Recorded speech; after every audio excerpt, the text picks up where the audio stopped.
The pager sat in a Ziploc evidence bag on Detective Lauren Krause's desk, its black plastic case warped by 3.5 decades of weather and soil.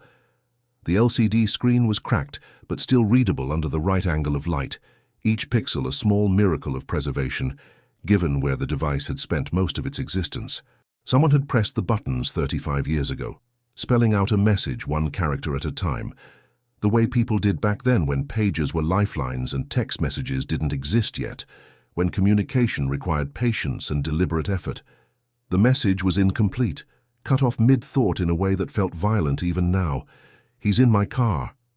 No signature, no timestamp beyond what the forensic team could estimate from the device's partial memory. Just those 4 words and a dash that trailed into silence, into 3.5 decades of questions that no one could answer. Lauren had worked cold cases for 6 years, long enough to understand that most of them stayed cold, not because of insufficient effort, but because time itself was the greatest destroyer of evidence. Memories faded, witnesses died, documents were purged per retention policies, and the physical world continued its relentless work of erasing what had happened.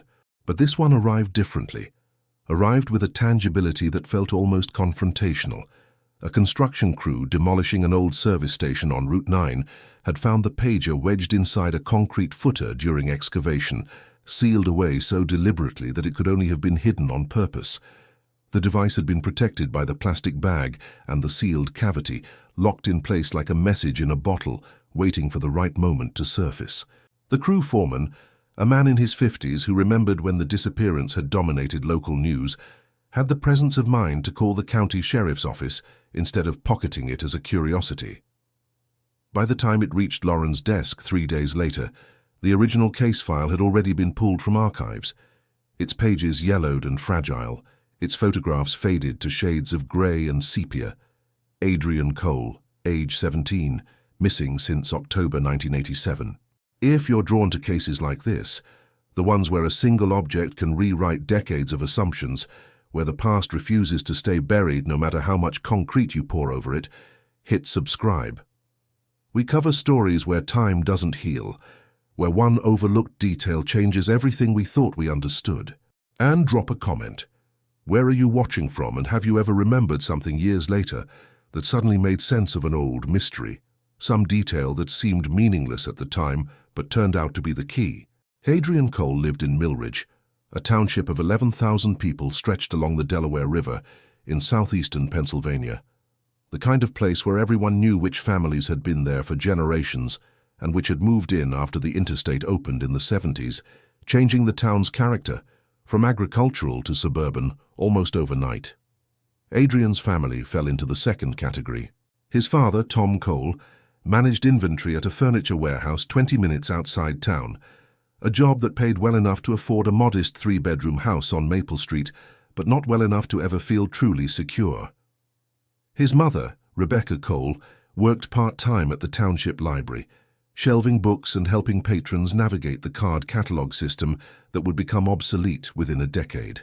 Adrian was their only child, born late in their marriage when Rebecca was 41, and the doctors had told them it probably wouldn't happen, that they should accept their childless state and move forward. His arrival had been unexpected and precious, a gift they'd protected perhaps too carefully, raising him with a caution that sometimes looked like overprotection to neighbors who didn't understand how fragile good fortune could be. In the fall of 1987, Adrian was a senior at Millridge High, a sprawling brick building that served 1,200 students from 3 townships. He'd been accepted early to a state university for engineering, a decision that surprised some of his teachers who'd pegged him as more artistic, based on the detailed pencil drawings that filled the margins of his notebooks during lectures. But Adrian saw no contradiction between art and engineering. He liked problems that had solutions, systems that could be understood through careful observation and logical analysis. He was quiet in a way that made teachers write "needs to participate more" on report cards, but his few close friends knew him as funny, in a dry, observational way, someone who noticed the small absurdities of daily life and commented on them with a timing that caught you off guard. He wasn't popular in the conventional high school sense, wasn't invited to the big parties or included in the social hierarchies that mattered so much to some of his classmates, but he also wasn't lonely. He had his circle. It was small, but it was enough. In September of his senior year, Adrian had started carrying a pager, one of the first students at Millridge High to have one. The device wasn't a status symbol the way it would become a few years later, when pagers represented a certain urban coolness, a connection to a faster world. For Adrian, it was purely practical. His father had given it to him as a tool. Adrian worked weekend shifts at Plaza Lane's bowling alley on Route 9, operating the front desk, renting shoes, resetting pins when the automatic system jammed, and the manager needed a way to call him in when they were short-staffed or when league night got busy. The pager clipped to Adrian's belt, or sat in his jacket pocket, a small rectangular presence that marked him as slightly ahead of the technological curve, slightly more reachable than his peers, who still relied on landlines and coordinated meeting spots days in advance, because there was no other way to find each other once you left the house. October in Millridge meant Friday night football games under portable lights that turned the field into an island of brightness, surrounded by dark woods, college application anxiety that manifested in hallway conversations about SAT scores and recommendation letters, and the first real cold that made you dig out your winter coat from the basement where it had sat since March. The trees along the Delaware turned copper and gold, and the air took on that particular smell of wood smoke and damp leaves that marked the transition from fall to winter. Adrian didn't play sports and rarely attended games, preferring to spend his Friday nights working at the bowling alley or sketching in his room while listening to the college radio station that came in staticky but clear enough after dark. But on Friday, October 16, 1987, he'd agreed to go to the homecoming game with his friend Kevin Strand, mostly because Kevin's girlfriend Lisa would be there with her friend Natalie Park, and Kevin thought Adrian and Natalie might hit it off. Kevin had been trying to set them up for weeks, insisting they had the same sense of humor, the same taste in music, the same general outlook that made them compatible in ways that mattered more than the superficial matching that dominated teenage relationships. The game started at 7, under a sky that was already fully dark, the kind of October darkness that arrived earlier each week. Adrian told his parents he'd be home by 11, maybe midnight if the group went to the diner afterward, which they probably would because that's what everyone did after games, filling the booths and ordering fries and coffee and stretching out the night as long as possible, before returning to houses where parents waited with varying degrees of patience. Adrian dressed the way he always did, faded jeans worn soft at the knees, a grey hoodie under his denim jacket that had belonged to his father in the 70s, and white sneakers that were starting to come apart at the seams, but were too comfortable to replace yet. His pager was clipped to his belt, the black plastic visible when his jacket fell open. His mother saw it there when he left, the device catching the porch light for a moment, before Adrian walked down the driveway toward Kevin's car, idling at the curb, exhaust visible in the cold air. The game itself was unremarkable in every way, except that it would become the last normal thing Adrian ever did. Millridge lost to a team from across the river, 21-14, the kind of score that suggested effort but not excellence that would be forgotten by Monday. Adrian sat in the bleachers between Kevin and Natalie, making comments about the referee's questionable calls that made Natalie laugh in a way that Kevin noticed and filed away as evidence that his matchmaking instincts were correct. They shared a blanket against the cold.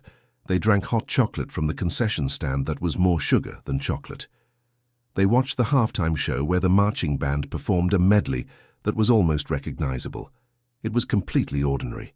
It was exactly the kind of Friday night that thousands of teenagers across America were experiencing at that exact moment, unremarkable and forgettable, except to the people living it. After the game ended and the crowd dispersed into the parking lot, the group did go to the diner, a chrome-sided establishment called the Crossroads that sat at the intersection of Route 9 and County Road 17, its neon sign visible from half a mile away in either direction. The place had been there since the 50s, a relic of an earlier era that had somehow survived the arrival of chain restaurants and fast food franchises. Friday nights after games, the parking lot filled with cars, and the interior buzzed with conversations that overlapped and merged into a wall of noise that made it necessary to lean close to hear what anyone was saying. Adrian, Kevin, Lisa, and Natalie took a booth near the back, sliding into the red vinyl seats that had been patched with duct tape in several places. They ordered the usual: burgers, fries, onion rings to share, sodas that came in glass bottles, sweating condensation onto the Formica tabletop. They talked about the game for maybe 5 minutes before moving on to more interesting topics. Kevin complained about his calculus teacher, who assigned homework over weekends. Lisa described her interview at a small liberal arts college 3 states away, how nervous she'd been, how the admissions officer had seemed bored. Natalie talked about the homecoming dance the following week, whether they should all go together or skip it entirely, in favor of something less structured, less predictable. Adrian mostly listened, contributing occasional comments that made the conversation shift directions in small ways, demonstrating the kind of conversational influence that doesn't require dominating the discussion. He ordered a cheeseburger cooked medium well and fries with extra ketchup. And when the food arrived, he ate methodically, the way he did most things, giving it his full attention before moving on to the next task. Nothing in the conversation suggested trouble. Nothing felt final or weighted with significance. They didn't discuss anything profound or have any disagreements. They were just 4 teenagers stretching out a Friday night, avoiding the moment when they'd have to return to their separate houses and the weekend homework they'd been ignoring. The diner was warm and bright and full of people they knew, and there was comfort in that, in being part of something collective and ordinary. Adrian seemed relaxed in a way his parents would have recognized. The slight tension he usually carried in his shoulders, loosened by the easy company and the background noise that made it unnecessary to fill every silence with words. Around 11:15, Adrian glanced at his watch, a simple digital Casio that his father had given him for his 16th birthday, and announced he needed to leave. His curfew was flexible but not infinite, and his father was particular about Adrian keeping his word when he said he'd be home by a certain time. Tom Cole didn't yell or impose harsh punishments, but he'd made clear that trust was the foundation of the freedom Adrian enjoyed, and breaking that trust would mean renegotiating the terms. Adrian respected that. He respected his father. So when 11:15 arrived and the conversation showed no signs of winding down naturally, Adrian made the decision to leave, even though part of him wanted to stay longer, wanted to see if the easy rapport he'd developed with Natalie might lead somewhere interesting. Kevin offered to drive him home, but Adrian said he'd catch a ride with someone else, his neighbor Gerald Voss, he thought, who'd been sitting a few booths over with some guys from his construction crew. Adrian had noticed Gerald earlier and assumed the older man would be heading back to their neighborhood soon. It made sense. It saved Kevin from having to leave the group. They said goodnight in the parking lot under the diner's neon sign, the air cold enough to see their breath. Kevin watched Adrian walk toward the far corner of the lot, where a few cars were parked under a streetlight that had been broken for weeks, waiting for the township to send someone to fix it. The corner was darker than the rest of the lot, cars reduced to silhouettes and general shapes. Kevin saw Adrian's denim jacket receding into that darkness, one hand raised in a final wave. Then Kevin got in his car with Lisa and Natalie, turned up the heat, and drove away, already thinking about the calculus homework he'd been avoiding and whether he could finish it before Monday. Adrian never made it home. His parents called the Strand house at 12:30, the phone ringing loud enough to wake Kevin's mother from the light sleep she'd fallen into on the couch waiting for her son to return. She answered groggily, confused by the urgency in Rebecca Cole's voice. Was Adrian still there? Had the boys decided to stay out later? Kevin, pulled from his room where he'd been half-heartedly working through math problems, came downstairs and confirmed what his mother already suspected. No, Adrian had left the diner over an hour ago. He'd said he was getting a ride with someone else. Kevin hadn't seen who. He'd just watched Adrian walk toward the dark corner of the parking lot and assumed everything was fine because why wouldn't it be? This was Millridge. Nothing happened in Millridge. Tom Cole felt the first pulse of real worry, the kind that starts in your chest and spreads outward until your hands feel cold and your thoughts start racing through increasingly dark scenarios. He thanked Kevin's mother and hung up. He called the diner. The night manager, a tired man in his 40s who'd been working there since he was 16, said the place had mostly cleared out by midnight. He vaguely remembered seeing Adrian earlier, A kid in a denim jacket, right? But couldn't say when he'd left or with whom. Tom drove to the diner himself, searching the parking lot with his high beams, finding nothing but empty spaces and discarded food wrappers tumbling in the wind. He checked the bowling alley where Adrian worked, thinking maybe someone had paged him for an emergency shift, and he'd gone straight there and lost track of time. The building was dark, the parking lot empty, except for a single car that belonged to the owner. By 2 in the morning, Tom and Rebecca were at the Millridge Police Department, filing a missing person report with an officer whose skepticism was barely concealed. The officer, a man in his late 30s named Sergeant Paul Jennings, took notes, but couldn't hide his belief that this would resolve itself by breakfast. 17-year-old boys didn't usually vanish without reason, he explained in a tone meant to be reassuring, but that came across as dismissive. They ran off with girlfriends they'd been forbidden to see. They took joyrides that went longer than planned. They got drunk at parties and slept it off at a friend's house, waking up hungover and apologetic. It happened all the time. Most missing person reports filed in the middle of the night were resolved within 24 hours. But Adrian didn't drink, his parents insisted. He'd never given them reason to distrust him. He didn't have a girlfriend. He had a scholarship waiting and clear plans for spring semester. He wouldn't just disappear. Sergeant Jennings nodded and continued writing, but the subtext was clear in his body language, in the way he kept glancing at the clock. Kids came home. They always came home. Tom and Rebecca left the police station as dawn was breaking, driving through streets that were starting to fill with early morning commuters, people beginning their normal Saturday routines completely unaware that somewhere in this small town, a 17-year-old boy had ceased to exist in any documentable way. Dawn arrived without Adrian. Saturday morning stretched into afternoon, stretched into evening, each hour adding weight to the possibility that this wasn't a misunderstanding or a teenage impulse. By Saturday night, the Millridge Police Department had mobilized a search effort, though the scope remained limited by the lack of clear direction. Where do you search when you don't know where someone went? Kevin was questioned again, more formally this time, sitting in an interview room that smelled like old coffee and floor cleaner, repeating the same story to a detective who wrote everything down and asked the same questions 3 different ways, probing for inconsistencies that never appeared. Kevin told them about the game, the diner, the parking lot goodbye.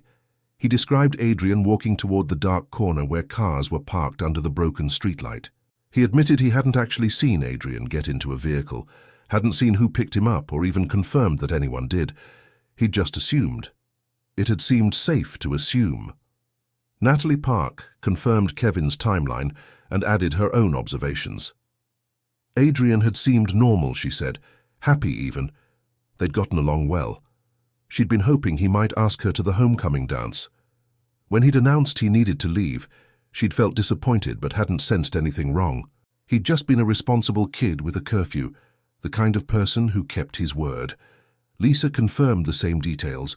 The diner manager was interviewed twice, once briefly on Saturday and again more thoroughly on Sunday. He remembered Adrian now.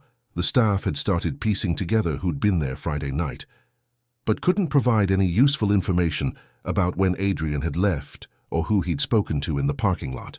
The neighbor Adrian had supposedly planned to catch a ride with, Gerald Voss, a man in his mid-30s who lived 3 houses down from the Coles on Maple Street, was contacted Sunday afternoon. Gerald ran a small construction business, mostly residential work, concrete and foundation repair. He confirmed he'd been at the diner Friday night with 2 guys from his crew, confirmed he'd left around 10:30 to head home, but said he'd left alone. He hadn't offered anyone a ride. He hadn't even noticed Adrian there, though the diner had been crowded and Gerald had been focused on his conversation, barely paying attention to the booths around him. He certainly hadn't given any kids a ride home. His wife confirmed he'd been home by 11, asleep in front of the television when she'd come downstairs from putting their daughter to bed. The Millridge Police Department organized a formal search on Sunday, calling for volunteers through the local radio station and the churches that made announcements before services. Nearly 200 people showed up at the township building that afternoon, ready to walk grid patterns through the woods and fields surrounding town. They were divided into teams and given sections to cover.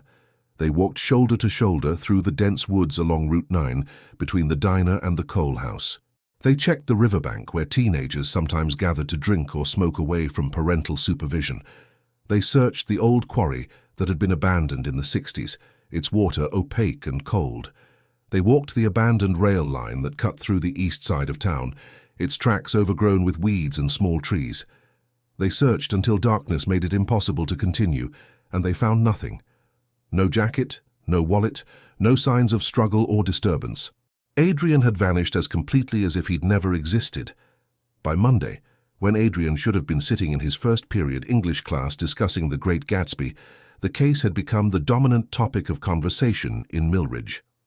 The high school held an assembly where the principal assured students that everything possible was being done, that they should remain hopeful, that if anyone knew anything, they should come forward immediately. Tips started coming into the police station, most of them useless. Someone thought they'd seen a boy matching Adrian's description at the bus station in Trenton Saturday morning. The lead was investigated and went nowhere. The boy had been someone else entirely, a college student heading home for the weekend. Another caller insisted Adrian had been planning to run away to California with a girlfriend no one else knew about. There was no evidence of any such girlfriend or any such plan. A psychic called offering to help locate Adrian through spiritual means. The police politely declined. Adrian's pager, which his parents knew he carried everywhere, didn't respond to calls. Tom tried repeatedly over the first week, entering callback numbers that went unanswered, listening to silence on the other end, hoping irrationally that somehow Adrian would call back, would explain where he was, would make this nightmare end. The device either had no signal, was turned off, or was damaged beyond function.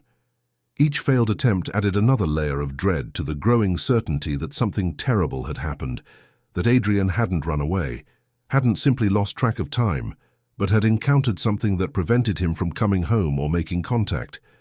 As October turned into November, the case began to fracture under the weight of competing theories and the absence of physical evidence. Some in town believed Adrian had run away, staged his own disappearance to escape some unnamed pressure or secret shame that his parents didn't know about. Rebecca and Tom rejected this theory with an intensity that bordered on anger. Their son had everything to look forward to, they insisted. College acceptance, a scholarship, friends who cared about him, a home where he was loved. Why would he throw that away? But the theory persisted in certain corners, whispered in grocery store aisles and church parking lots, by people who believed that everyone had secrets, that you never really knew what was happening in someone else's life, that maybe Adrian Cole wasn't the responsible, straightforward kid he appeared to be. Others suspected foul play, though without a body or a clear motive or any evidence of violence, the police had no direction to investigate.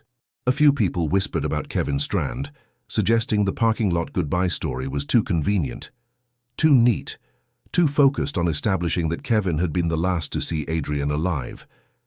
But Kevin passed a polygraph examination administered by a state police examiner. He had witnesses, Lisa and Natalie, who confirmed his movements for the rest of that night. He'd driven them home, spent 20 minutes talking in Lisa's driveway, then gone to his own house where his mother saw him arrive around midnight. There was no gap in his timeline, no opportunity for anything to have happened. Gerald Voss, the neighbor, became a brief person of interest in mid-November after someone pointed out to police that he'd been at the diner, that he had a history of minor legal trouble, 2 DUIs in the early 80s, a disorderly conduct charge from a bar fight in 1985, and that his confirmation of being home by 11 came only from his wife, which wasn't exactly an ironclad alibi. Detectives interviewed Gerald again, this time more aggressively, pressing him on details, asking about his route home, about what time he'd actually left the diner, about whether he'd seen Adrian in the parking lot. Gerald maintained his story. He'd left alone around 10:30, driven straight home via Old Mill Road and Maple Street, arrived by 11, watched the end of a movie with his wife, gone to bed. His wife, Patricia Voss, confirmed every detail. The detectives had no grounds to push further. Gerald agreed to take a polygraph, passed it, and was eliminated as a suspect. The local newspaper, the Millridge Gazette, ran Adrian's photo on the front page 3 times in the first month. The image was his senior portrait, Adrian looking younger than 17, his expression serious but not unhappy, his hair shorter than he'd been wearing it that fall. The caption varied slightly each time, but always asked the same thing. Anyone with information should call the tip line.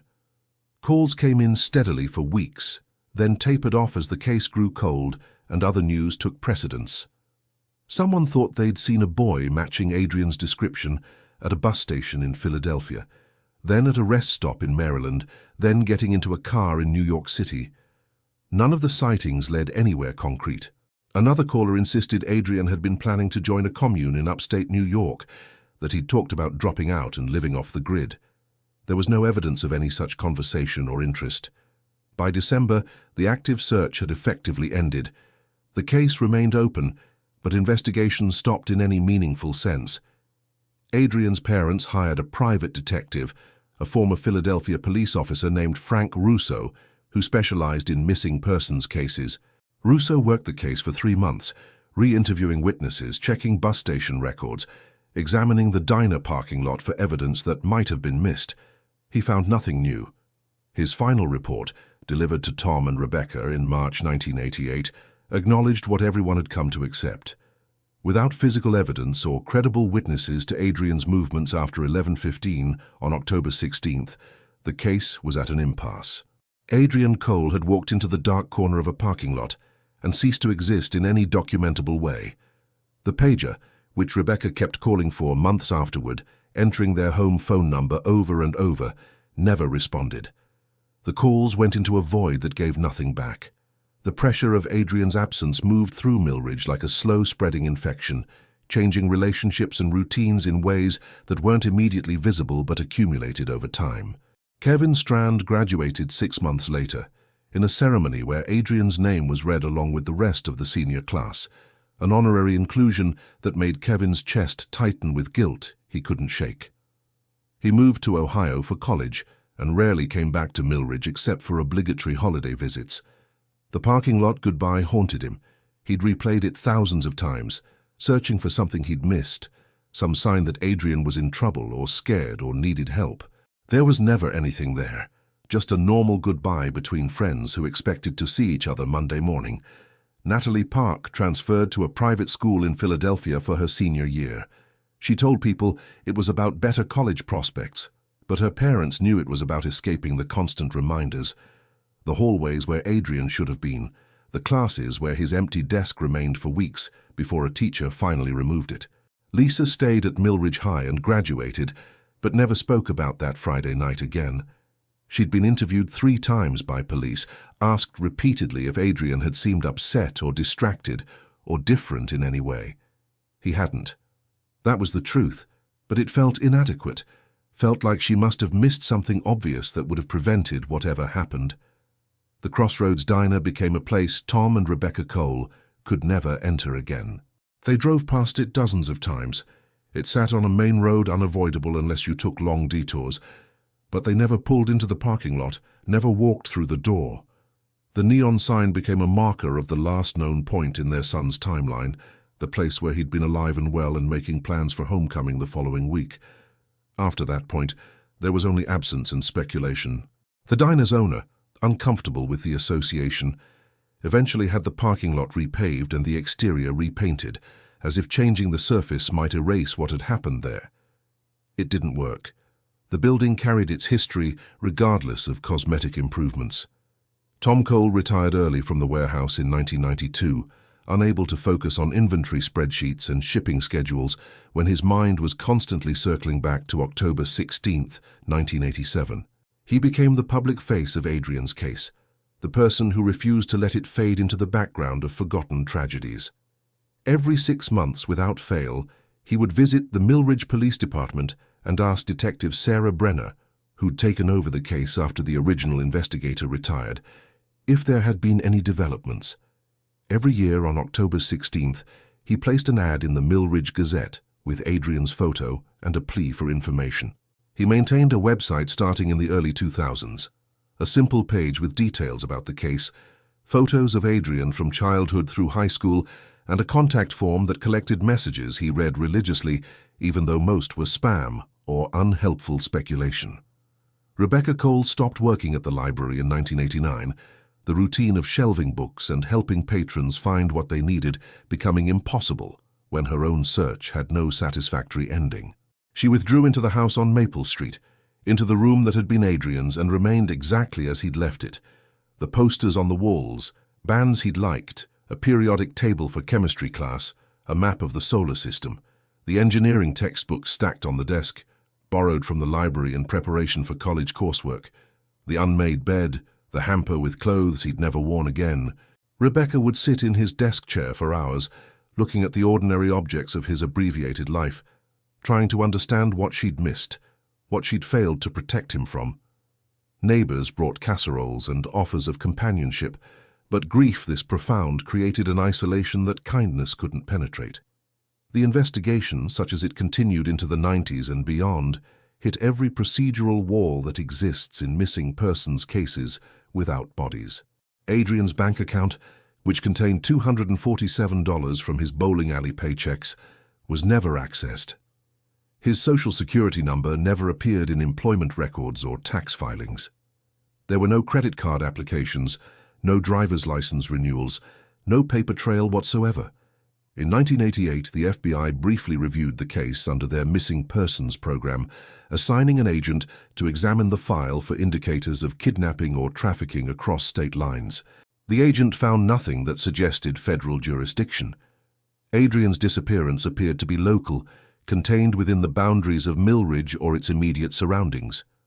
Without evidence of forced abduction or interstate commerce, the FBI closed their review and returned the case to local authorities. By 1990, Adrian Cole's case file had been transferred to the Cold Case Division, one folder among dozens of unresolved disappearances that filled filing cabinets in the basement of the county courthouse. The file was thin compared to some.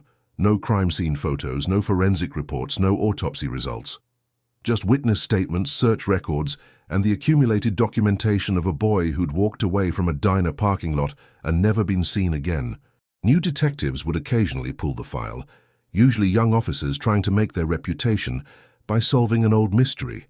They'd review the evidence, re-interview witnesses who were still alive and available, run searches through updated databases, and ultimately conclude what everyone before them had concluded.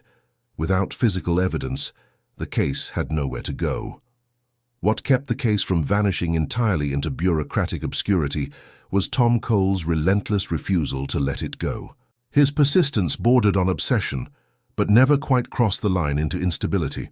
He worked methodically, maintaining records, updating the website, communicating with other families of missing persons, sharing information about Adrian's case on early true crime forums, where amateur investigators traded theories and speculation. He never accused anyone by name, never pointed fingers publicly, but his presence was a constant reminder that Adrian hadn't just disappeared. Someone, somewhere, knew what had happened. Someone had seen something, done something, hidden something. Tom believed this with a certainty that sustained him through years when nothing changed and every lead died in darkness.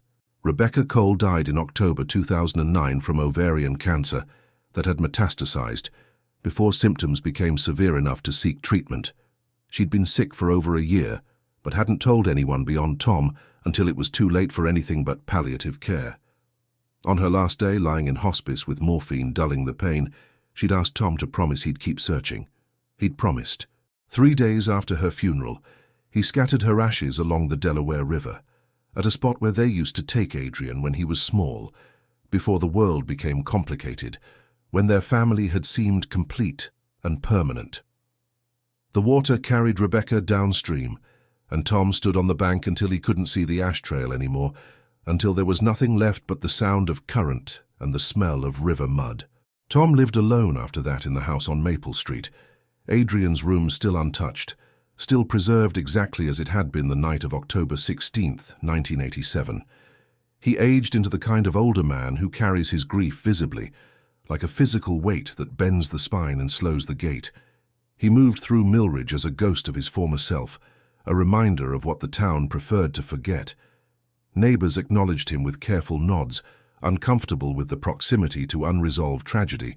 The younger generation, people who'd moved to Millridge after Adrian disappeared, saw him as an eccentric old man obsessed with a case that no one else remembered, unaware that his obsession was actually love that had nowhere to go except into maintenance of memory. The world moved forward in ways Adrian never saw, never experienced, never contributed to.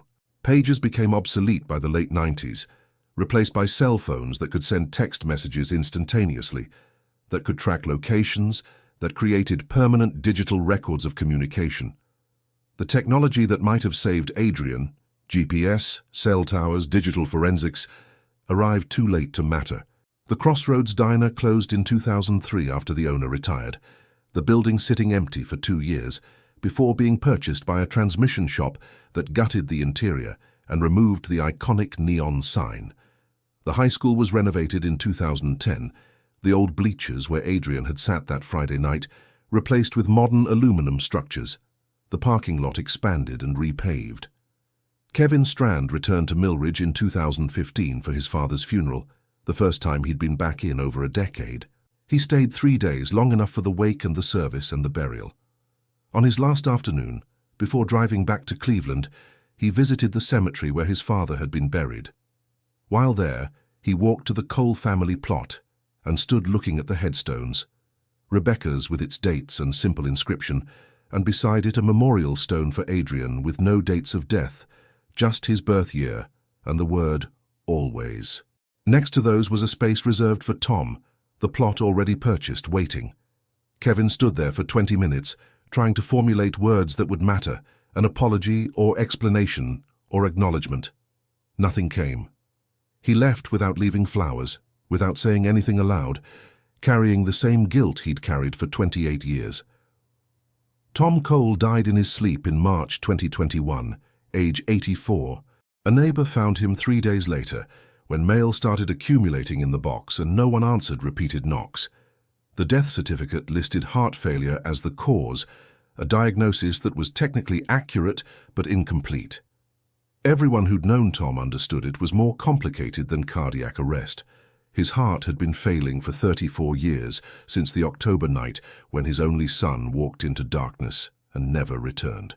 The house on Maple Street was sold to a developer who planned to flip it, selling it to a young family looking for affordable housing in a good school district. Adrian's room was finally dismantled, his belongings donated or discarded, the space converted to something new. The website Tom had maintained went offline when the domain expired, and no one renewed it. The case file remained in the county archives, accessible but rarely accessed. Adrian Cole became one of those names that only appeared in comprehensive lists of Pennsylvania's unsolved missing persons cases, a footnote in the larger catalogue of people who walked away from their lives and never returned. True crime podcasters occasionally mentioned his case in episodes about mysterious disappearances from the 80s, spending maybe 3 minutes on the details before moving on to cases with more dramatic resolutions. His name appeared in databases maintained by organizations dedicated to finding missing persons, but as years passed and everyone who'd known him personally died or forgot, Adrian became less a person and more an abstract statistic, a data point representing unsolved tragedy. And then in July 2022, 35 years after Adrian disappeared, a construction crew began demolishing the old service station on Route 9. The building had been abandoned since 2008, a victim of changing traffic patterns and the construction of a newer, larger gas station complex a mile down the road that offered more pumps, a convenience store, and a Subway franchise. The old station had sat empty for 14 years, windows broken by vandals or weather, weeds growing through cracks in the concrete apron where cars used to pull up to the pumps, graffiti covering the walls with tags and crude artwork. It became the kind of abandoned structure that teenagers explored on dares, that homeless people occasionally sheltered in until police cleared them out, that photographers documented as evidence of American economic decline. The property had finally been purchased by a development company planning to build a climate-controlled storage facility, the kind of business that thrived in suburban areas where people accumulated more possessions than their houses could hold. Demolition started on a Tuesday morning in mid-July, one of those hot, humid days where the air feels thick enough to chew. where sweat soaks through your shirt within minutes of stepping outside. The crew used excavators to tear into the foundation, breaking up the concrete pad where the gas pumps had stood for 40 years. The work was loud and dusty, generating clouds of pulverized concrete that hung in the still air, coating everything and everyone in fine grey powder. It was straightforward work, the kind the crew had done dozens of times before. Tear down the structure, remove debris, grade the site, prepare it for new construction. Nothing about this particular job suggested it would be different from any other demolition. It was one of the younger workers, a man named Justin Reyes, who'd been doing construction for 3 years, who noticed something odd when they cracked open one of the footer supports with the excavator's hydraulic breaker. There was a cavity inside the concrete, clearly deliberate rather than a flaw in the original pour, and inside the cavity was something that didn't belong, a plastic bag, still intact after decades buried in cement. Justin called over the foreman, a man named Carl Hutchins, who'd been running construction crews since the 80s and had developed good instincts about when something wasn't right. Carl examined the bag without touching it, seeing through the clouded plastic that something was inside, something electronic. They pulled the bag out carefully, recognizing immediately that this wasn't construction debris or accidental inclusion. This was intentional. Someone had put this here on purpose. Inside the bag was the pager. Carl, who'd lived in Millridge long enough to remember when the Cole case dominated local news for months, when every conversation at the diner and the grocery store eventually turned to speculation about what had happened to Tom and Rebecca's boy, had the presence of mind to call the sheriff's office immediately, instead of opening the bag or treating it as a curious relic. By early afternoon, the site had been secured as a potential crime scene. Deputies arrived with yellow tape and traffic cones, redirecting vehicles around the demolition area.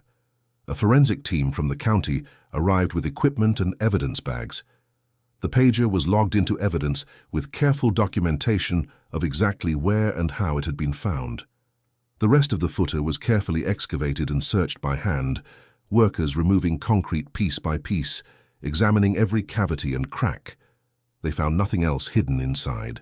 Just the pager, deliberately sealed away 35 years earlier, based on the construction records for that service station, which showed foundation work completed in October 1987.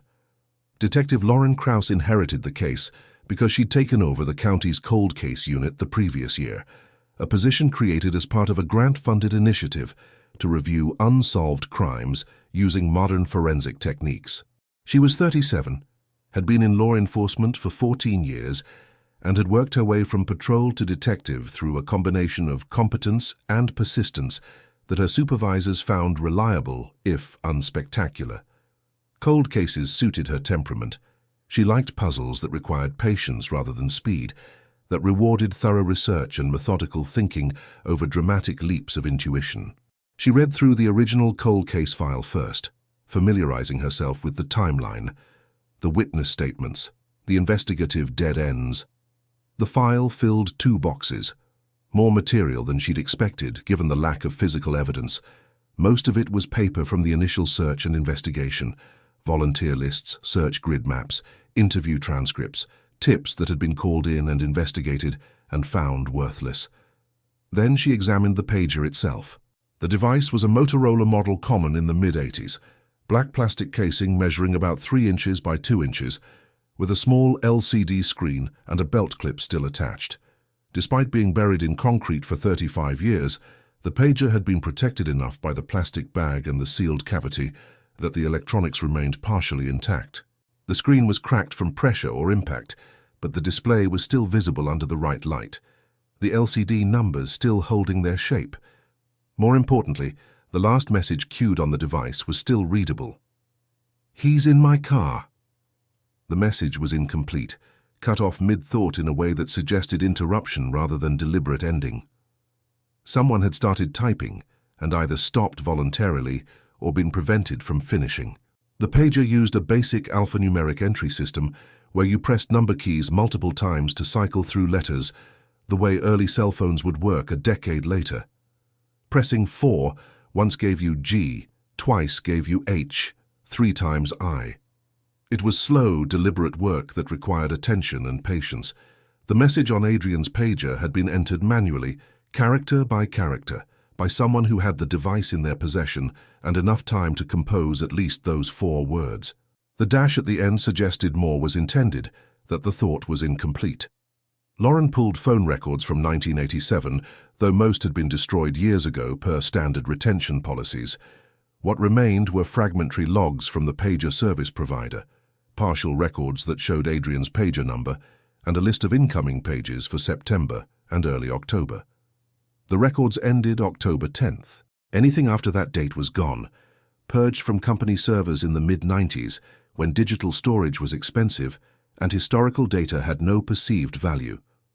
She couldn't determine who'd paged Adrian the night he disappeared, or whether the message on the screen had been sent by Adrian himself or received from someone else.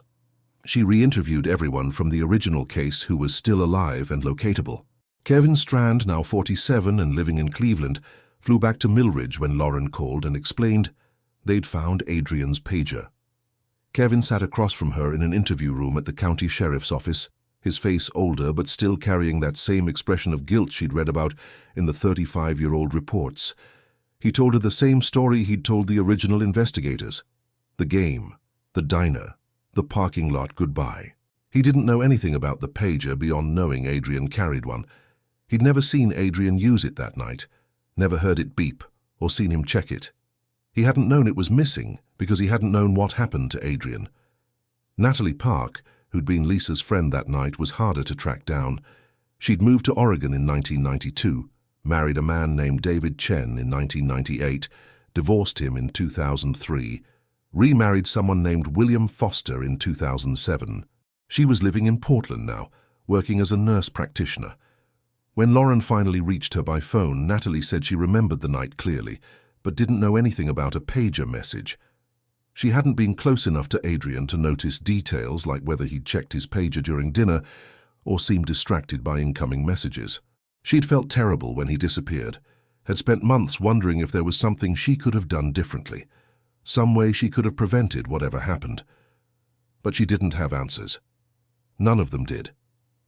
Lauren obtained the complete file for the service station's construction in 1987. The foundation work had been done by a small local company called Brennan & Sons Concrete, owned by a man named Dale Brennan, who'd operated in the area for 30 years before his death in 2003. Dale's company had been reliable and affordable, the kind of operation that got steady work from gas stations, small commercial buildings and residential additions. Lauren found Dale's son, Michael Brennan, who'd worked on his father's crew throughout the 80s and eventually taken over the business before retiring in 2019. Michael was 62 now, living in a double-wide trailer on 10 acres of wooded property outside Millridge, supplementing his retirement income by selling firewood and doing occasional consulting work for younger contractors who needed advice on difficult pours. When Lauren showed up at Michael's property on a Thursday afternoon in early August, he was splitting logs in his front yard, the rhythmic thunk of the maul against wood audible from the driveway. He recognized her as law enforcement before she introduced herself.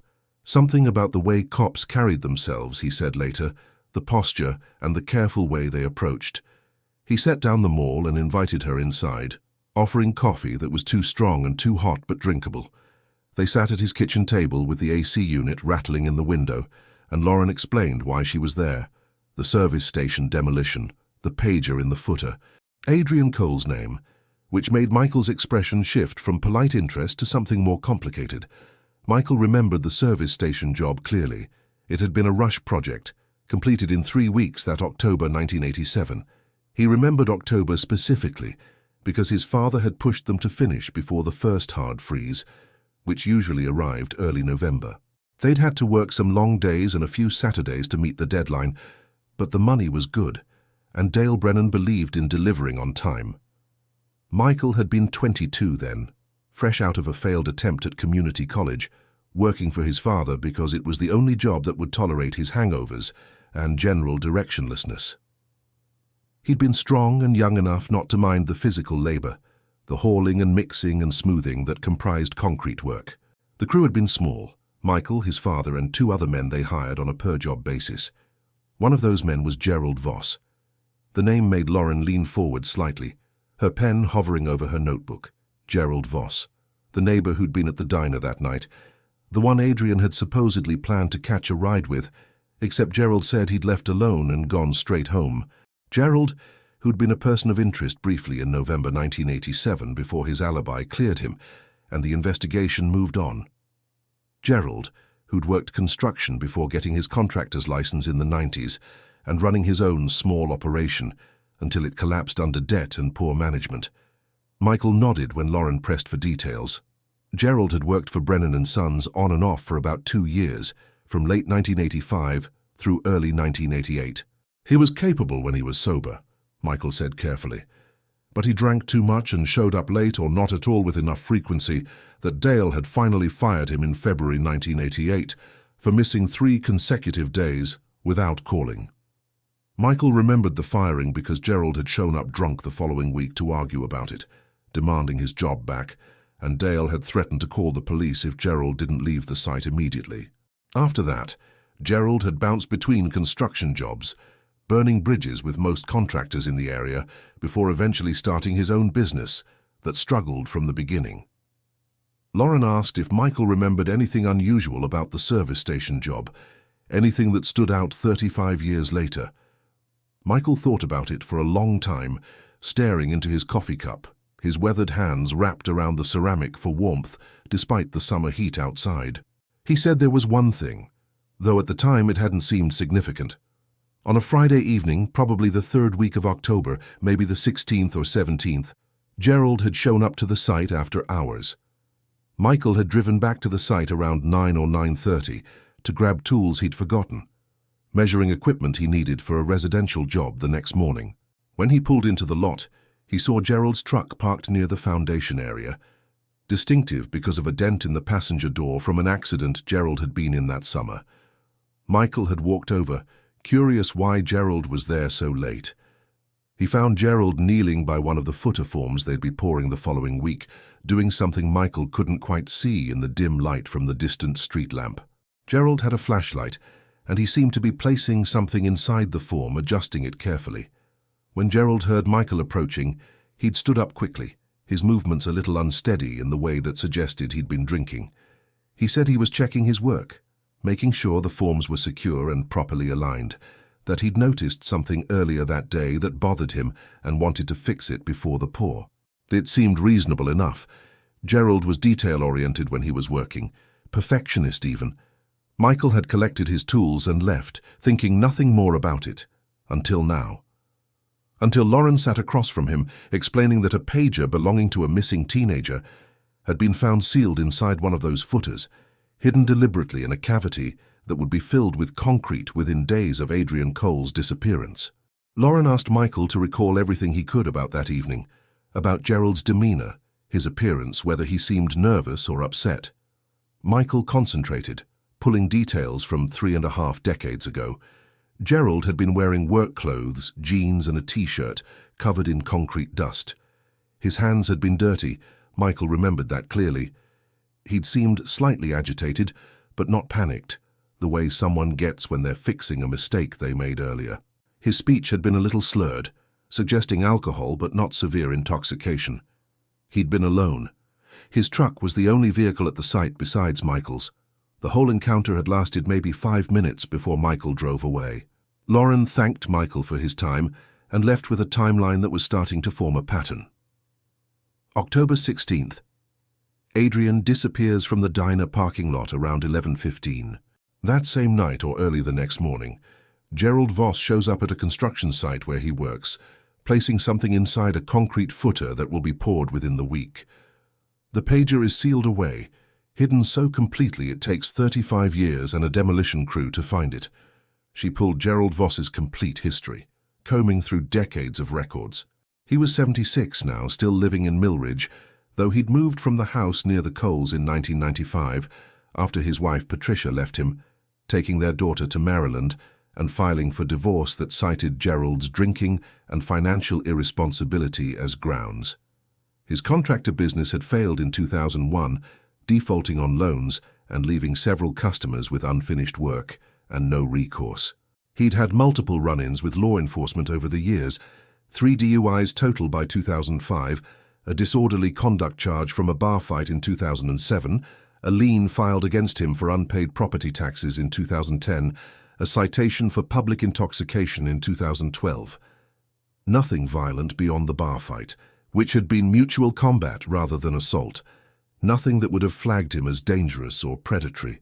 He'd lived quietly for the past decade, collecting Social Security and veterans' benefits, keeping to himself in a small ranch house on the south edge of town. When Lauren knocked on Gerald Voss's door on a Tuesday morning in mid-August 2022, she brought another detective with her, a younger man named Chris Paulson who would serve as witness to whatever conversation followed. Gerald answered in sweatpants and a stained t-shirt, looking older than 76. His face deeply lined and grey, his hands shaking with a tremor that suggested either medication or neurological decline. She told him she was there about Adrian Cole. She watched his face carefully for the reaction. He didn't look surprised, he didn't look afraid.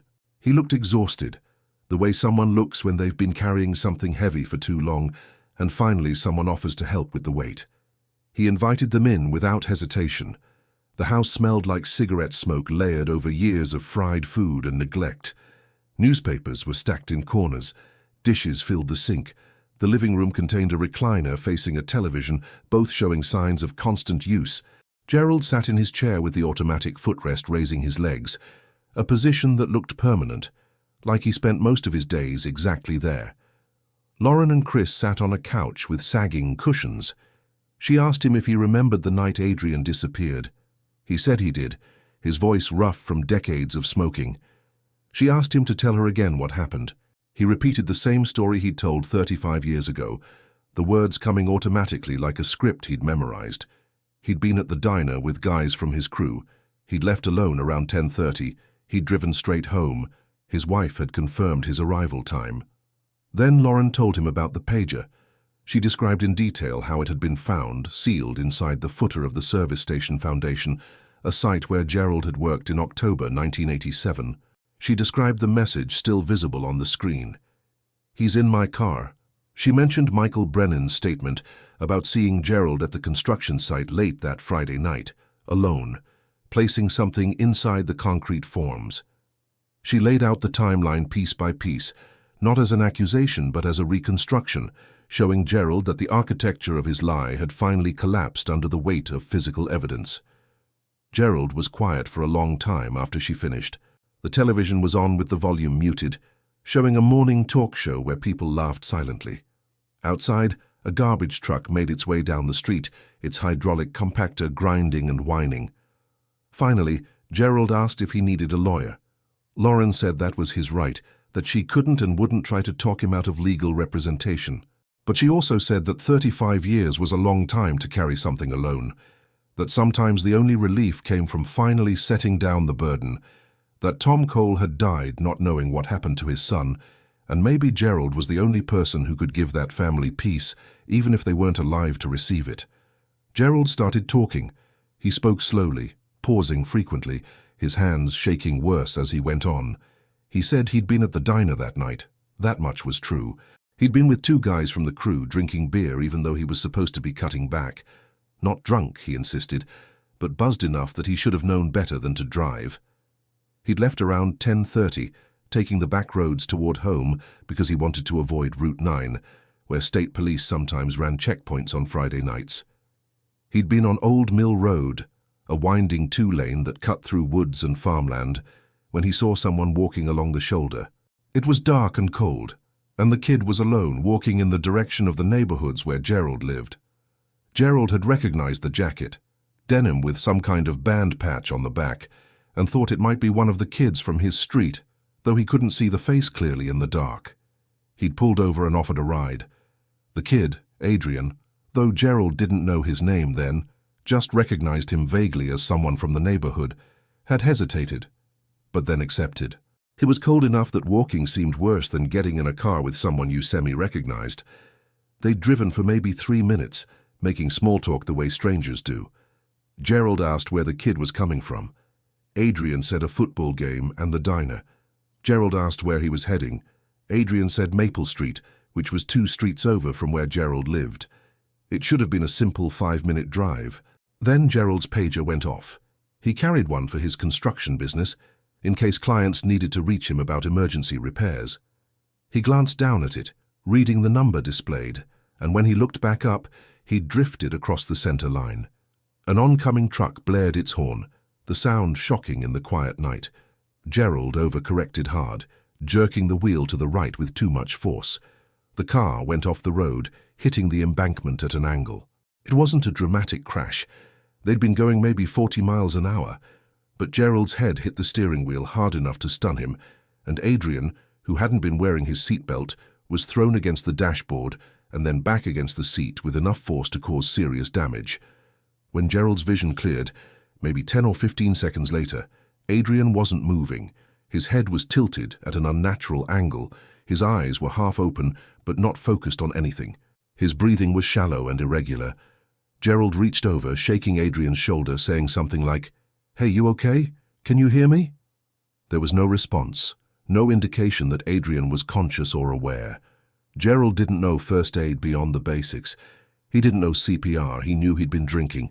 He knew if he called for help right then, if he flagged down the truck that had passed or called 911 from the payphone at the gas station a mile back, he'd be breathalyzed and charged. He'd already had 2 DUIs on his record. A third meant mandatory jail time, especially if someone was injured in an accident while he was driving impaired. The thoughts came fast and irrational, driven by fear and alcohol and the human instinct for self-preservation that overrides everything else in moments of panic.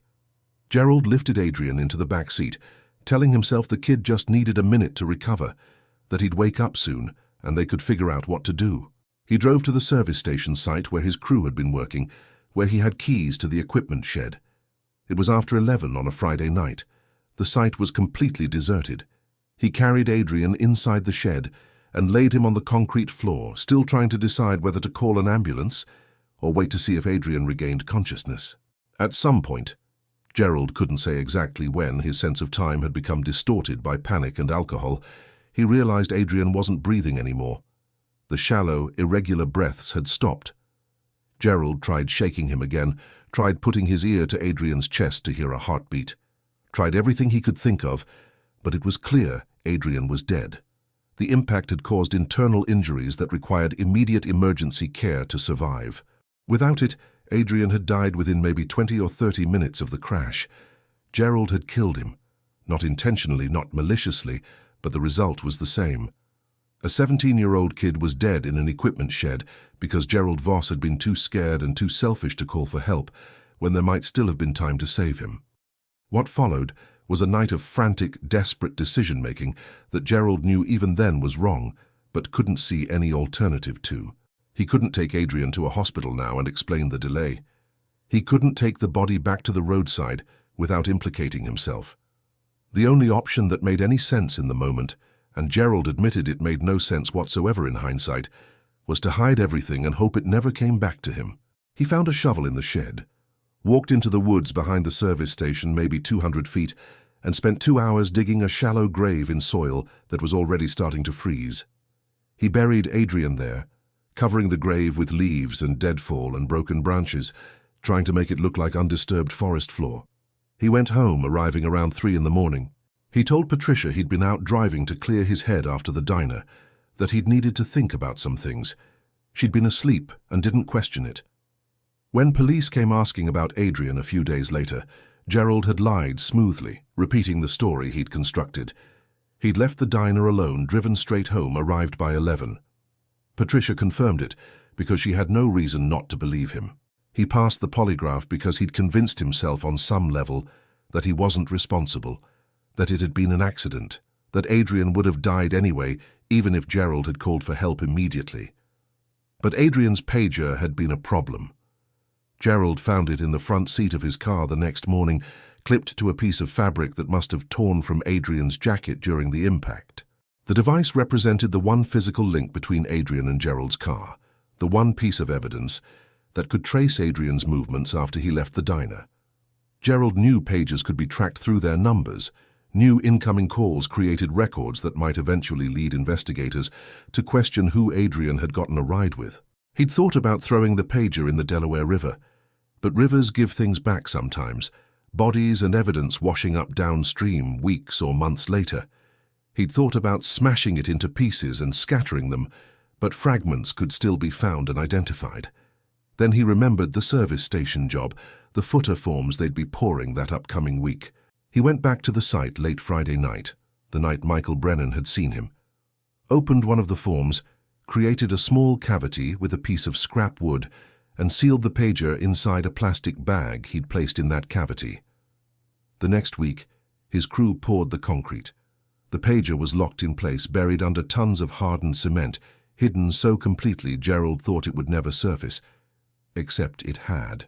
35 years later, a demolition crew had broken open that exact footer and found the one piece of evidence Gerald had tried hardest to erase. Lauren asked about the message on the pager screen. "He's in my car." Gerald said he didn't know who'd sent it or when. He'd found the pager with the message already displayed on the screen. He hadn't tried to clear it or change it, or read any other messages that might have been stored. He'd just wanted to hide the device and forget about it. His best guess was that someone had paged Adrian while they were driving, maybe a friend checking where he was, and Adrian had been trying to respond when the crash happened. Or maybe Adrian had been trying to send a message after the crash, trying to explain where he was or call for help before losing consciousness. Gerald didn't know. He'd never know. Lauren asked where Adrian's body was buried. Gerald gave directions, his voice flat and emotionless now, reading coordinates from memory he'd tried for decades to forget. The woods behind the service station had grown denser over 35 years, but the location was still identifiable by landmarks. A cluster of 3 oak trees, a rocky outcrop visible from a certain angle, the distance from the old equipment shed foundation. Gerald drew a rough map on a piece of paper Lauren provided, marking distances and angles, trying to be as precise as memory allowed. He said he'd never gone back after that first night. He'd driven past the station occasionally over the years, watching it operate and then close, wondering if construction or development would ever disturb the grave. It never had, until now. A forensic team arrived at the site 2 days later, equipped with ground-penetrating radar and cadaver dogs, trained to detect human remains even after decades of decomposition. They established a search grid in the woods behind what had been the service station, now just an empty lot waiting for the storage facility construction to resume. The dogs alerted in multiple locations, but one area showed consistent signals across multiple passes. The team began excavating carefully by hand, documenting everything, photographing each layer of soil and organic material they removed. They found the remains at a depth of approximately 4 feet, exactly where Gerald had indicated. The skeleton was incomplete after decades of exposure to soil acidity, moisture and scavengers that had disturbed the grave over time. The skull showed significant damage consistent with blunt force trauma. Several ribs were fractured. The left arm bones were displaced, likely by animals, but enough remained for identification. Dental records confirmed what everyone already knew. This was Adrian Cole, 17 years old, missing since October 16, 1987, finally found in August 2022. The medical examiner determined the cause of death was blunt force trauma to the head and chest, consistent with a vehicle collision and subsequent impact injuries. The pattern of fractures suggested Adrian had not been restrained during impact, that he'd been thrown forward with significant force. The head trauma alone would have been life-threatening. Combined with the chest injuries that likely included internal bleeding and possible punctured organs, Adrian would have required immediate emergency medical care to survive. The examiner estimated that without intervention, death would have occurred within 30 minutes, to possibly an hour of the injuries being sustained. If Gerald had called 911 immediately, if he'd prioritized Adrian's life over his own legal consequences, there might have been enough time to save him. That calculation would haunt everyone involved in the case. Gerald Voss was arrested on August 18, 2022, and charged with involuntary manslaughter, tampering with physical evidence, and abuse of a corpse. He waived his right to a trial, pleading guilty to all charges in a proceeding that lasted less than an hour. At his sentencing hearing in November, he read a short statement apologizing to Adrian's family. Though Tom and Rebecca Cole were both dead, and there was no one present in the courtroom to hear it, except journalists, court personnel, and a few members of the public who'd followed the case. Gerald received a sentence of 15 to 25 years, the judge noting that while the initial accident might have been just that, an accident, the decision to hide Adrian's body and let his family suffer for 35 years demonstrated a level of callousness that warranted significant punishment. At 76 with declining health, everyone understood Gerald would die in prison. The resolution of Adrian Cole's case made regional news and was covered extensively by true crime media, though it never quite broke through to national attention the way more sensational cases did. The Millridge Gazette ran a front-page story with a photo of young Adrian and an inset showing the service station demolition site. The article detailed the timeline, the pager discovery, Gerald's confession, the recovery of remains. It noted the cruel timing that Tom Cole had spent 34 years searching for answers and had died just 16 months before the truth finally emerged, so close to closure, but never reaching it. Kevin Strand read the news at his home in Cleveland. He called Lauren Krause and asked the question that had haunted him since that Friday night in 1987. Was there anything he could have done differently? Could he have prevented this? Lauren told him the truth. Adrian's fate was sealed the moment he got into Gerald Voss's car, long before Kevin said goodbye in the parking lot. Nothing Kevin did or didn't do would have changed what happened on Old Mill Road.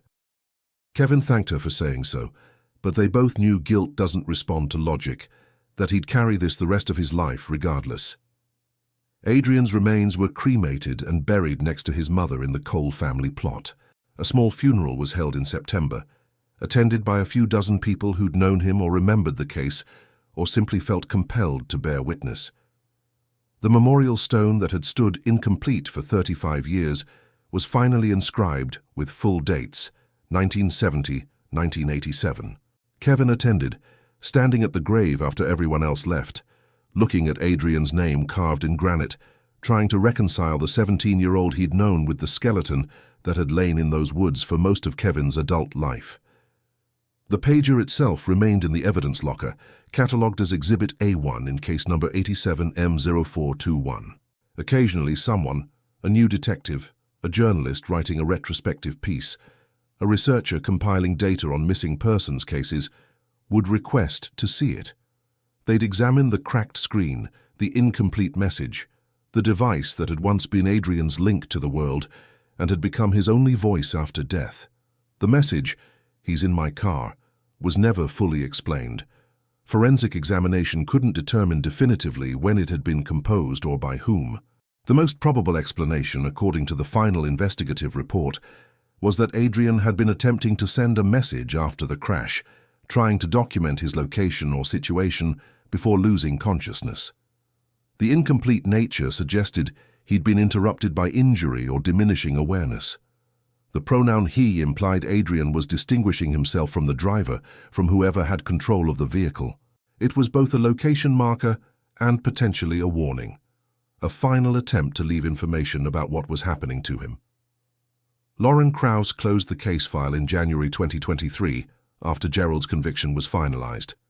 She'd done what she'd set out to do, answered the question, gave Adrian's story an ending. But she knew from experience that cases like this didn't really end for the people who lived inside them. They just stopped being mysteries and became histories, facts instead of questions. She thought about timing sometimes, about how many times Adrian's case had almost been solved over the years.